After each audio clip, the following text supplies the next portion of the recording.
Yeah. So, and keep in mind, before I got into the mortgage industry, I was in construction, and we did a lot of these kind of homes, including D.R. Horton homes. I Hmm. personally have worked on, so I am familiar with the builder. They Any new builder like this is going to usually, and I'm not knocking them. I'm going to just put a conglomerate here of all builders. They're in business to make profit, and unfortunately, because of the way that they design the structure of things, construction suffers. Your quality of home oftentimes is not as good as it could be in many of these situations because they're trying to, as they showed, they're trying to plan for the future. They're trying to get these things ahead to uh, curb any kind of losses. And then they've got the partnership so they can kind of filter some of the money through different places. So, like, as an example, use our mortgage lender and you'll get $15,000 off your costs. But if you don't use our lender, then good luck. We're not going to give that to you.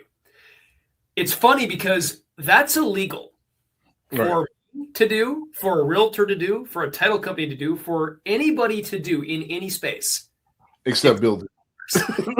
Because they have better union reps that got Right. themselves better Right. laws to ensure that they are in power to be able to do this kind of thing. And Right.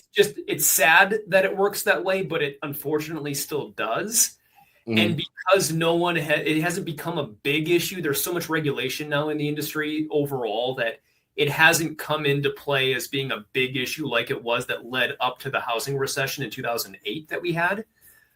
They haven't rechecked this thing again. They haven't gone back and fixed this. I still think they should, personally. I think they should fix changing the model of not allowing builders to control or dictate that kind of thing.